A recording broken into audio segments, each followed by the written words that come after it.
যারা এই মুহূর্তে ভিডিওটি দেখছো সবাইকে আমার অভিনন্দন।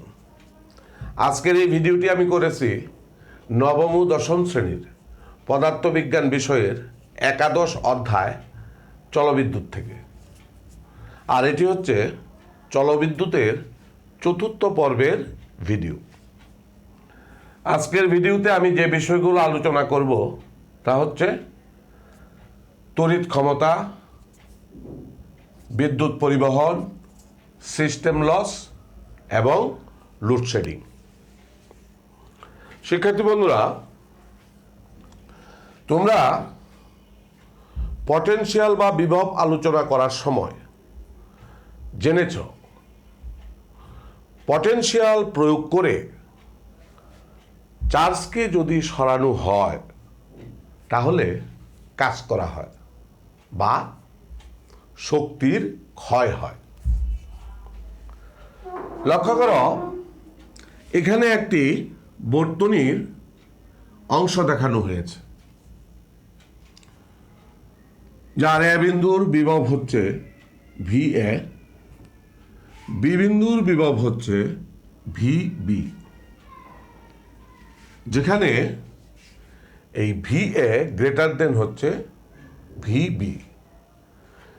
ফলে বিভব পার্থক্য V A minus V B equal V. এই পরিবাহীটির রোধ হচ্ছে আর এবং এর মধ্য দিয়ে টি সময়ে কিউ পরিমাণ চার্জ প্রবাহিত হয়। সার্কিটটির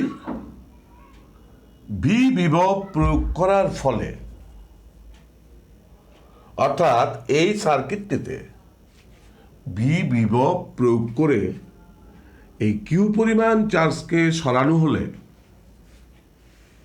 কাজের পরিমাণ ডব্লিউ ইকুয়াল ভি কিউ। আমরা জানি একক সময়ের কৃত কাজ হচ্ছে ক্ষমতা। কাজেই এই টি সময়ে কিউ চার্জ সরানো হলে ক্ষমতা P equal W by T. আর যেহেতু ডব্লিউ ইকুয়াল ভি কিউ, সুতরাং P equal V Q by T. আমরা জানি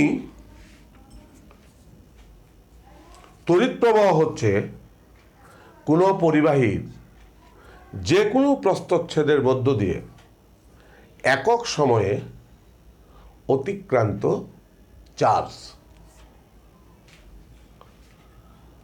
তাহলে তড়িৎ প্রবাহ আই ইকুয়াল কিউ বাই টি বা কিউ ইকুয়াল আইটি। আর তখন কাজ ডব্লিউ সমান ভিআইটি, অর্থাৎ ডব্লিউ ইকুয়াল ভি কিউ আর কিউ সমান আইটি।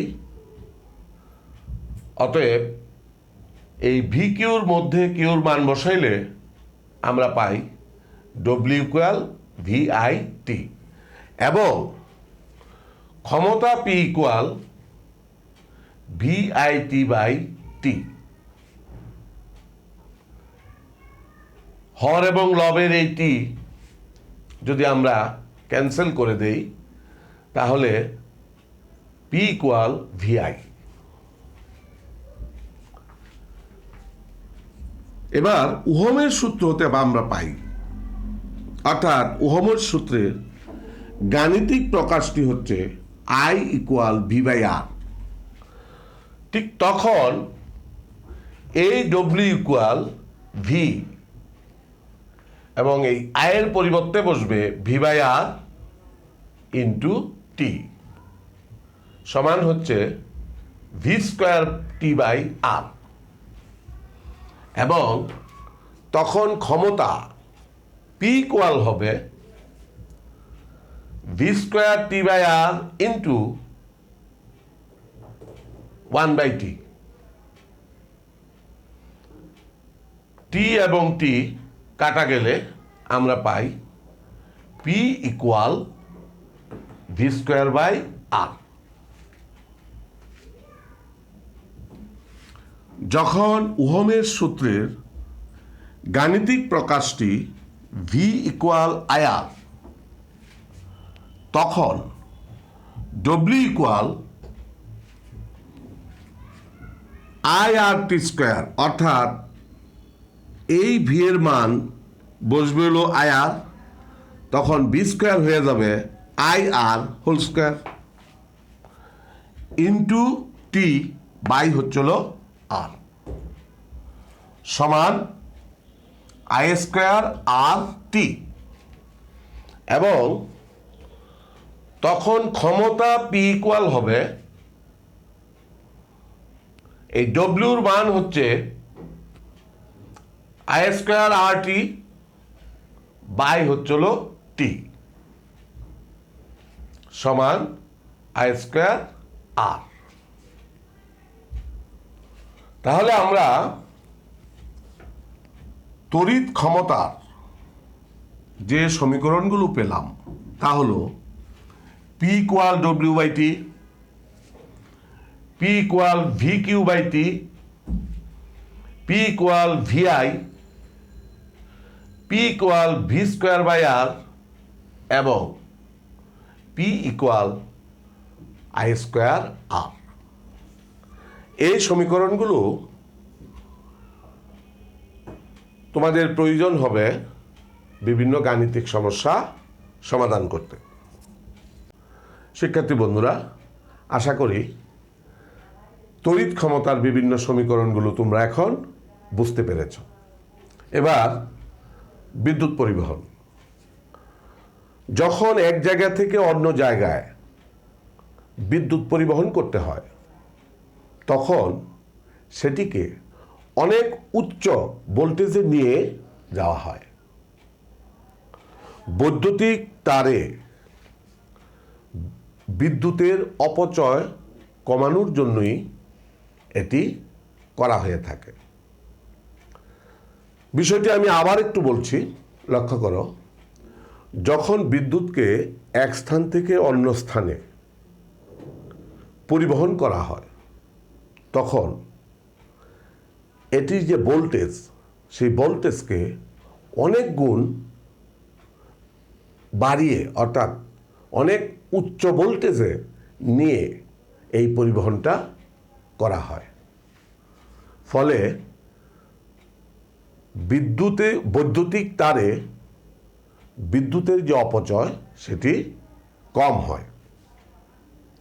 System loss. আমরা জানি পরিবাহীর মধ্য দিয়ে বিদ্যুৎ প্রবাহের যে বাধা, সেই বাধাটি হচ্ছে রোধ। একটা রোধের ভিতর দিয়ে বিদ্যুৎ প্রবাহ হলে সবসময়ই তাপ উৎপন্ন হয় এবং এটি হচ্ছে বিদ্যুৎ শক্তির অপচয় বা ক্ষয়। এই লসটাকেই বলা হয় সিস্টেম লস। লোডশেডিং। কোনো এলাকায় বিদ্যুতের চাহিদা যদি উৎপাদনের থেকে বেশি হয়, অর্থাৎ যে পরিমাণ বিদ্যুৎ উৎপন্ন হয় চাহিদাটা তার চাইতে বেশি, তাহলে স্বাভাবিকভাবেই সেখানে প্রয়োজনীয় বিদ্যুৎ সরবরাহ করতে পারে না। তখন সাবস্টেশনগুলো এক এলাকায় বিদ্যুৎ পরিবহন করার জন্য অন্য একটি এলাকার বিদ্যুৎ প্রবাহকে বন্ধ রাখতে হয় বা বিদ্যুৎ সরবরাহটাকে বন্ধ রাখতে হয়। আর এই যে প্রক্রিয়াটা, সেই প্রক্রিয়াটার নামই হচ্ছে লোড শেডিং। শিক্ষার্থী বন্ধুরা, আজকের আলোচনা আমি এখানে শেষ করছি। তোমরা যে যেখানে আছো ভালো থাকবে, সুস্থ থাকবে। সবাইকে ধন্যবাদ।